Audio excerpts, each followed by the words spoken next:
Is it okay you turn off the camera and then speak? Oh, turn off the camera? Yeah. Do I not have a right to have the camera? I'm not giving you permission to check my face, so... Okay, are you a public servant? I'm or United Nations Security Officer. Okay. Okay. This is my city, and so I have a right to film. This is United Nations compound? A United Nations compound? Yes. This is a compound? Yeah. Since Sunday evening, we took over this compound. This is international territory. When you step outside, it's U.S. Here is international territory. This is UN compound. The United Nations claims to be the champion of your human rights. Here they are boasting about how they love the freedom of the press. But notice that in the UN Declaration of Human Rights, they claim the power to deny you any of your rights at their discretion if it doesn't fit their agenda. There were thousands of cameras filming the United Nations that day, activists, journalists, and citizens.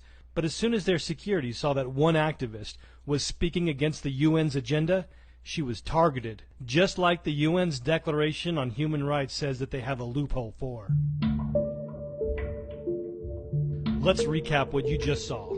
The UN set up a compound in the middle of Salt Lake City. The UN says they took over the building.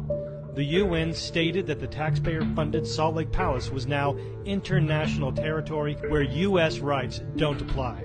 The UN stated that the United States was outside the doors of the Salt Palace, and the UN, who at best should have been a guest of Salt Lake, instead acted like an invader and denied a U.S. citizen their First Amendment rights. Should the United Nations be allowed to simply claim territory in the middle of the United States and deny any U.S. citizen any of their inalienable rights? The evidence is clear that the United Nations claims of defending human rights is a complete farce. They have demonstrated their intent to rule, along with their complete lack of respect for our own citizens, for all to see, right here on our own soil. That's not all. But this has all been brought to you by your fellow elected leaders and other prominent Utah officials. The Utah legislature actually paid for them to come here and defended this international compound with your tax dollars.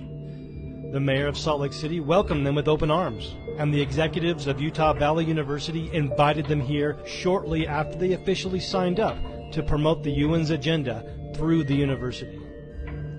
Do you know that the United Nations is already writing and passing laws that the state of Utah and Utah's cities are putting into law on behalf of the UN?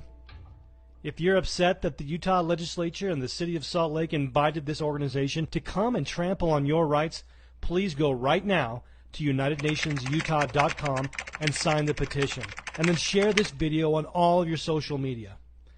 Don't forget to subscribe to our YouTube channel for more bombshell reports about the United Nations in Utah and what you can do to take back your local government.